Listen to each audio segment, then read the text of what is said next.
Армысыздар, қадірменді телекөрермендер. Халықты жұмыспен қамту мәселесі ағымдағы жылдарға арналып бекітілген кешенді жоспарға сәйкес жүргізіліп келеді. Сонымен қатар жұмысына шыққандығы және жұмыспен қамтылғандар жөнінде арнайы бақылау қызметі жұмысын жалғастыруда.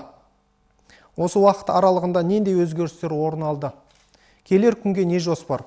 Осы турасында біздерге Қарағанды облысының жұмыспен қамтуды үйлестіру және әлеуметтік бағдарламалар басқармасы басшылығы мәлім етпекші. Құрметті қонақтар, студиямызға қош келдіңіздер. Здравствуйте, уважаемые телезрители. Вопросы занятости населения в области решаются в рамках комплексного плана содействия занятости населения на текущий год, предусматривающего мероприятия по обеспечению устойчивой занятости населения. А также в области ведется ежедневный мониторинг по высвобождению работников и оказанию мер содействия занятости населения, что изменилось за текущий период и что предпринимается на будущие дни. Вот об этом нам расскажет руководитель отдела анализа и мониторинга рынка труда Управления координации занятости и социальных программ Карагандинской области Карлыга Дубирова. Карла Акибатовна, мы рады вас приветствовать в нашей студии и разрешите предоставить вам слово, пожалуйста. Спасибо. Құрметті журналистер қауымы, бүгін сіздерге халықты жұмыспен қамту мәселесі бойынша облысымызда атқарылып жатқан шаралар жайында баяндап беремін. Өздеріңізге белгілі, халықты жұмыспен қамту елбасымыз Нұрсұлтан Назарбаев анықталған мемлекеттік саясаттың басты бағыттарының бірі болып табылады. Уважаемые участники брифинга, прежде всего хочу поблагодарить службу центральных коммуникаций и всех вас за возможность выступить здесь, рассказать о той работе, которая проводится в области по решению проблем занятости населения. Обеспечение занятости населения является одной из основных задач государства, о чем неоднократно говорил глава государства в своих посланиях народу Казахстана. В этой связи управлением городскими районными службами занятости проводятся мероприятия, обеспечивающие содействие занятости населения. В ходе реализации комплексного плана содействия занятости населения на 2015 год 52 908 безработных, самозанятых, малообеспеченных граждан было оказано содействие в трудоустройстве. В том числе 37 786 трудоустроены без применения мер государственной поддержки. 1862 направлены на профессиональное обучение. Выдан 361 микрокредит. В рамках реализации комплексного плана обеспечилось трудоустройство безработных на проекты государственных и отраслевых программ развития области, где работодателями при строительстве и реконструкции зданий предоставлены не менее 10% рабочих мест для трудоустройства по направлениям центров занятости и не менее 15 рабочих мест при текущем и капитальном ремонте благоустройстве территории. На проекты, реализуемые в рамках государственных и отраслевых программ, трудоустроено 1999 безработных. К примеру, по программе «Нурлу-Жол» на проекты реконструкции коридора центра юг автомобильной дороги Астана, Темиртау, Караганда, Балхаш, Алматы были задействованы местные жители Сакаровского, Бухар-Жырауского районов и города Темиртау. И через центр занятости были трудоустроены 266 безработных. Также в прошлом году жители областного центра были свидетелями реконструкции тепловой сети по улице Ленина-Гастелло, улице Гоголя, проспекта Нуркена Абдирова, где центр занятости обеспечил трудоустройство 43 безработных. Всего по данной программе трудоустроено 399 безработных. По государственной программе индустриально-инновационного развития, которая реализовывалась в 4 городах и в одном районе, были трудоустроены через Центр занятости 114 безработных. В рамках программы развития Карагандинской области были трудоустроены через Центр занятости 249 безработных. Это 2 города и 5 районов, которые работали на тот период в рамках программы развития Карагандинской области. При реализации единой программы развития регионов трудоустроено 86 безработных, в том числе на строительстве многоквартирного дома, ремонте водовода, благоустроительных работах. Все эти проекты вы видите на слайдах, которые реализовывались в рамках данных программ.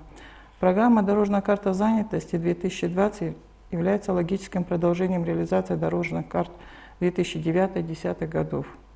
Разработка и реализация специальных мер сохранения рабочих мест и содействия занятости в рамках дорожных карт 2009-2010 годов позволили сохранить высокий уровень занятости и в годы временных экономических трудностей, связанных с влиянием мирового финансово-экономического кризиса.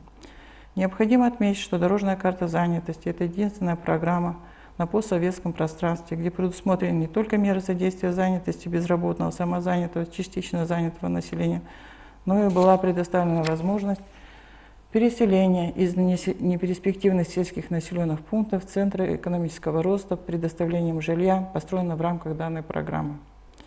За период реализации программы были трудоустроены более 36 тысяч человек из числа безработного, малообеспеченного, непродуктивно самозанятого населения. В рамках реализации первого направления программы «Дорожная карта занятости», которая называется «Обеспечение занятости за счет развития инфраструктуры и ЖКХ», с 2012 года и первого полугодия 2016 года реализовано 333 проекта.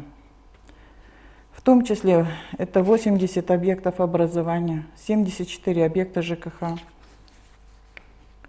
69 объектов автомобильных дорог, 50 объектов здравоохранения, 43 объекта культуры, 8 объектов социального обеспечения, 9 объектов спорта. Чтобы было наглядно понятно, что за инфраструктурные проекты реализуются в рамках дорожной карты занятости, приведу несколько примеров. Так, после капитального ремонта в текущем году с участием Акима области были открыты такие объекты, как хирургический корпус областной клинической больницы по улице Бульвара и новая врачебная амбулатория в селе Курма-Абайского района, которая тоже была построена в рамках дорожной карты. Это проекты 2015 года. 13 сельских врачебных амбулаторий, начатые в 2015 году в Абайском, в Актогайском, Бухаржауском, Каркаралинском, Мутавском, Осакаровском и Шетском районах, завершат строительные работы только в текущем году. Реализация 330 проектов позволили создать 5912 рабочих мест, где через Центр занятости были трудоустроены 3046 участников программы.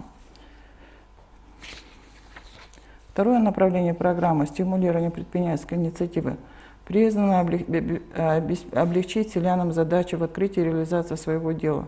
Так, микрокредит под льготный процент 6% годовых со сроком до 5 лет с льготным полуторагодовалым периодом при максимальном займе в 3 миллиона тенге позволяет сделать выбор участникам программы с учетом их возможностей.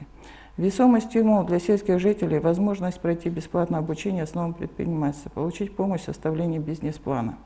Такие условия позволили с начала реализации программы открыть или расширить собственное дело 1907 заемщикам области, обучиться основам предпринимательства 2000 участникам программы.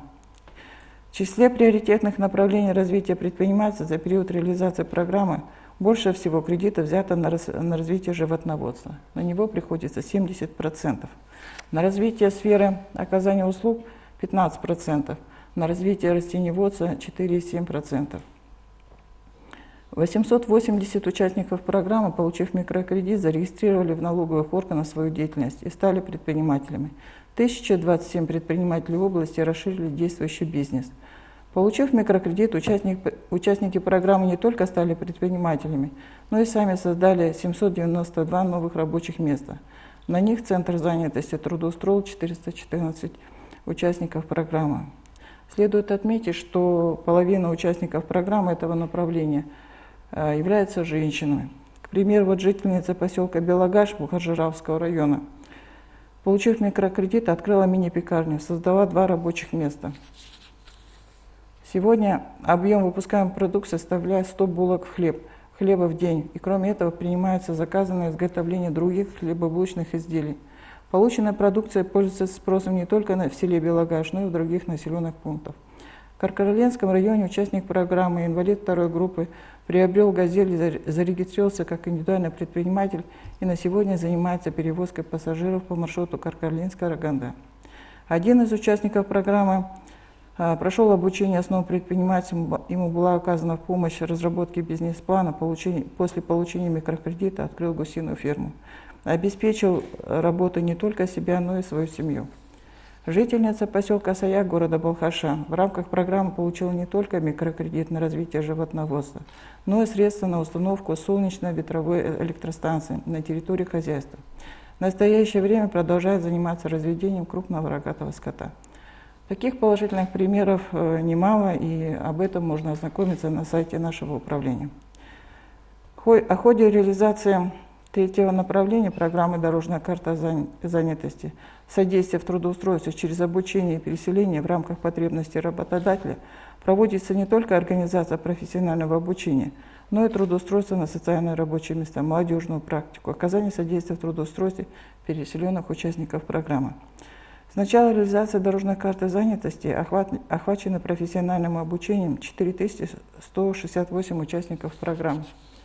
Из них 4082 завершили обучение, из них трудоустроено 3959 человек или 97%. В рамках программы организовано трудоустройство на социальные рабочие места. Это временные рабочие места, организованные работодателями, независимо от их форм собственности, где заработная плата составляет 35%, которые субсидируются государством. С 2011 года были трудоустроены на социальные рабочие места 3157 участников программы из числа инвалидов, освобожденных в смысле лишения свободы, уралманов и других категорий граждан, которые низкоконкурентны на рынке труда. Ежегодно организуется молодежная практика. Это получение выпускниками первоначального опыта работы по полученной профессии, где заработная плата субсидируется из государственного бюджета. На сегодня она составляет 38 тысяч тенге. С начала реализации дорожной карты занятости 3506 выпускников профессиональных учебных заведений области прошли молодежную практику. За время реализации программы в рамках второго компонента третьего направления программы из населенных пунктов с низким потенциалом социально-экономического развития в населенные пункты с высоким потенциалом социально-экономического развития, центры экономического роста были переселены 4662 человека. Все главы семьи были трудоустроены, оказывалось содействие в трудоустройстве трудоспособным членам семьи. Трудоустроено 1638 участников программы членов семьи. К примеру, в рамках программы были организованы переселения из таких населенных пунктов, как поселок Жамбыл, если вы знаете, Шетского района, село Карагалы Каркарленского района, в которых на сегодня нет перспектив развития. Реализация активных мер содействия занятости положительно повлияла на такой показатель рынка труда, как уровень безработицы. По итогам 2015 года уровень безработицы составил 4,9% и снизился по сравнению с 2011 годом, с началом реализации дорожной карты, на 0,4% пункта. Таким образом, реализация дорожной карты занятости 2020 свидетельствует о позитивном влиянии на решение проблем занятости населения, в том числе и наиболее уязвимых на рынке труда групп населения – это женщины, молодежь и инвалиды. Только за 2015 год участниками дорожной карты стали 5997 женщин. Из них 4700 человек трудоустроены, это составляет 78%. 97 прошли обучение основам предпринимательства, 139 получили микрокредит, 237 были охвачены профессиональным обучением. Из числа молодежи стали участниками программы 5377 человек, из них 4062 трудоустроены, это 76%, 77 прошли обучение основам предпринимательства, 73 получили микрокредит, 269 были охвачены профессиональным обучением. Также из числа лиц с ограниченными возможностями стали участниками программы 343 человека, из них 334 трудоустроены, это составляет 97%. 12 прошли обучение основам предпринимательства, 23 получили микрокредит, 14 завершили обучение и трудоустроены, 48 трудоустроены на социальные рабочие места, 18 направлены на молодежную практику. В 2016 году в рамках комплексного плана планируется охватить 39 886 человек. По итогам первого полугодия уже охвачены 54% от плана, это 21 610 человек. Из них 14 436 человек трудоустроены без мер применения государственной поддержки. 843 трудоустроены на проекты государственных программ. Планируется в текущем году охватить такими мерами государственной поддержки, как профобучение, трудоустройство на общественной работе, социальные рабочие места, молодежную практику и другие меры социальной защиты 12 455 человек. На 1 июля текущего года уже охвачены 51% или 6 391 человек. Всего на текущий год на мероприятия дорожной карты выделено 6 миллиардов 703 миллиона тенге. В том числе в рамках антикризисных мер правительства дополнительно выделено во втором транше в сумме 3 миллиарда 406 миллионов тенге. Что касается вот этого дополнительного транша, то необходимо отметить, что вот в результате этого дополнительного транша, второго транша дорожной карты занятости, предусмотрено в рамках первого направления 2 миллиарда 353 миллиона тенге созданием 2062 рабочих мест и 1046 для трудоустройства через центр занятости. В рамках первого направления планируется реализовать 120 проектов. Также выделено из республиканского бюджета на второе направление – это стимулирование предпринимательской инициативы – 993 миллиона тенге. Из них на микрокредитование 990 миллионов тенге для 330 участников программы и на обучение основам предпринимательства 3,4 миллиона тенге для 75 участников программы.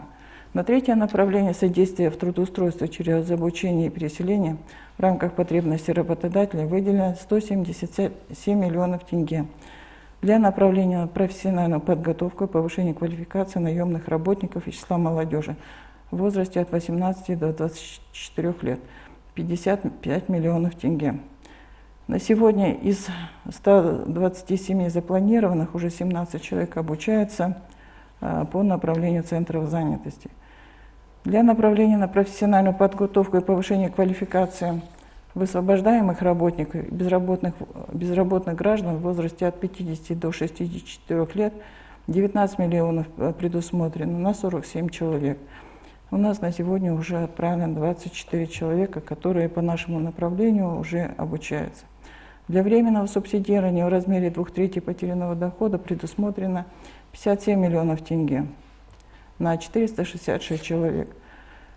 Для временного субсидирования планировалось обеспечить субсидирование работников таких предприятий, как Гефест и Жеремский ГОК. Но на сегодня у нас по предприятию Гефест стабилизировалась ситуация, предприятие работает в полном режиме, и по городу Каражал тоже стабилизировалась ситуация. Из 158 человек на сегодня только 51 человек работает в режиме неполного рабочего дня, которые возможно субсидировать в рамках выделенных средств. На повышение квалификации и переподготовку за счет предоставления государственных грантов предусмотрено 38 миллионов тенге. На сегодня промышленные предприятия, которые бы работали в режиме неполного рабочего дня, у нас нету, поэтому при потребности работодателей их предложения будут рассмотрены. В заключение своего выступления хочу отметить, что службы занятости в дальнейшем продолжат работу по оказанию социальной защиты безработных, оказывая содействие в трудоустройстве безработных граждан и оказание активных мер содействия занятости. Доклад закончен. Спасибо за внимание. Благодарю за выступление. Құрметті әріптестер, енді сауалдарға көшейік, уважаемые коллеги. Давайте перейдем к вопросам. Кімде сауал бар? Пожалуйста.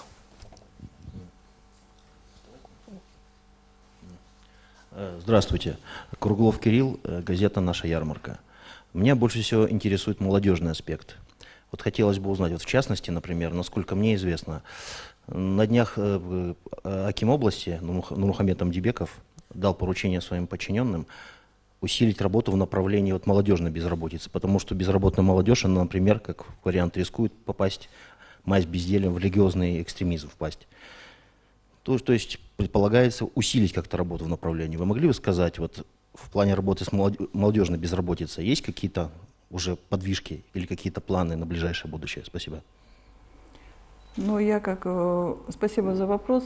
Хотела сказать, что, в принципе, я в докладе уже осветила, что в рамках дорожной карты предусмотрено еще дополнительное финансирование не только безработной молодежи, то есть выделены средства на организацию молодежной практики, то есть для тех, которые завершили профессиональное учебное заведение, и чтобы они получили первоначальный опыт работы, поэтому порядка 1000 безработных, которые не имеют профессии, закончили профессиональное учебное заведение, они проходят сейчас у нас молодежную практику, еще одно идет направление. Что касается работающей молодежи, тоже в рамках дорожной карты занятости предусмотрено финансирование для поддержки, чтобы работающая молодежь имела профессиональную, чтобы она совершенствовалась на работе. Предусмотрено средства на их профессиональное обучение. То есть в рамках дорожной карты предусмотрены деньги для того, чтобы поддержать работающую молодежь в возрасте от 18 до 24 лет. На предприятиях им финансируется профессиональное их обучение. То есть не работодатель финансирует, а государство через дорожную карту занятости. Что касается, как вы сказали, чтобы они не были подвержены религиозному экстремизму, то в этой части, наверное, своевременно то, что озвучено было президентом страны, о том, что необходимо каждый гражданин должен Казахстана иметь профессиональное образование, и государство предоставляет такую возможность. Сейчас наше министерство уже вносит приложение, и Министерство образования совместно отрабатывает документы для того, чтобы обеспечить профессиональное образование всем желающим казахстанским гражданам, то есть доступность образования. Естественно, если образованный человек, он не будет повержен, будем говорить, экстремизму и так далее, если у него будет работа. А обучение у нас вообще в рамках дорожной карты, значит, если мы обучаем, то мы обязательно с дальнейшим трудоустройством. Это одно из условий дорожной карты занятости. Обучение у нас проводится в рамках модульного обучения. То есть есть дуальная система, модуль дуального обучения, которая сейчас практикует управление образования в профессиональных учебных заведениях. В соответствии с этим они, значит, после обучения обязательно трудоустраиваются. Сұрақ бар ма? Пожалуйста. Айгуль Асадова, Саран газета. Может быть, в продолжение вопроса коллеги, хотелось бы узнать, что предусмотрено ли программой и как реализуется возможность трудоустройства молодежи в каникулярное время для студентов, школьников, может быть, просто желающих не только в каникулярное время подработать. Спасибо. Спасибо за вопрос. 6 апреля принят закон о занятости новый, в соответствии с которым внесены изменения в закон о занятости. И есть у нас такая мера социальной защиты, как бы временная занятость, это организация общественных работ. Они организуются за счет местного бюджета в каждом городе и районе. Предусмотрены, соответственно, бюджетные средства. Если в старом законе было о том, что только в общественных работах может принимать участие безработный, в этот раз, в этом законе от 6 апреля, значит, предусмотрено, что в общественных работах могут принимать участие учащиеся школ в каникулярное время и студенты в каникулярное время. То есть обеспечивается их занятость. На этот именно период. Возможности как бы расширены для того, чтобы привлечь больше населения. Теперь мы работаем с местными исполнительными органами, с акимами городов и районов о том, чтобы они увеличили ассигнования на организацию общественных работ. Потому что желающих очень много участвовать, особенно в сельской местности. Студенты приезжают домой, хотят подработать. И чтобы предоставить им возможность, мы сейчас непосредственно работаем с акимами, чтобы они пересмотрели ассигнования на общественные работы. Это очень востребованная такая вид деятельности, временной занятости именно на селе. Будут ли еще вопросы? Сұрақ бар ма? Әйгерім Маманқұлқызы, енді мынау сіздерде осы жұмыссыздарды жұмыспен қамту мәселесі бойынша арнайы мониторинг жұмысы жүргізіледі. Осы жұмыс барысында қазіргі таңда қандай қиындықтар туындап жатыр? Бақылау бойынша. Жұмыссыздарды бақылау бойынша ешқандай қиындық туындамайды. Себебі қазіргі уақытта жұмыссыздар жұмыспен қамту орталығына тіркелгеннен кейін оларды ең бірінші мамандығы бойынша оқытады. Мамандық болмаған уақытта, ал оқытқаннан кейін міндетті түрде жұмысқа орналастырады. Оны қадағалау бойынша ешқандай қиындық туындамайды деп ойлаймын. Енді мынау кейбір мамандықтар сәйкес келмей жатады. Қайта оқыту, қайта даярлау бағдарламалары іске асырылып жатыр. Осы тұрғысында не айта аласыз?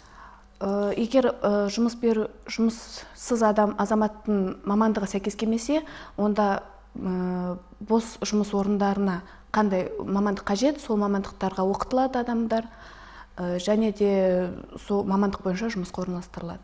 Қайта даярлау курстары бар. Жұмыс адамдарды жұмысқа орналастырады. Жақсы, рахмет.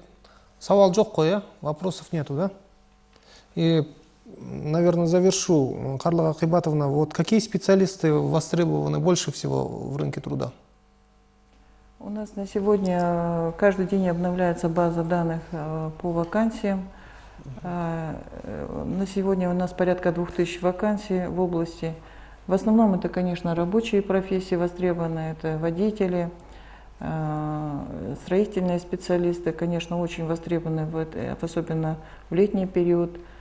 Ну, в сельском хозяйстве, как всегда, тоже фермеры востребованы, специалисты, которые по уходу, значит, за и растениеводстве востребованы, и в животноводстве.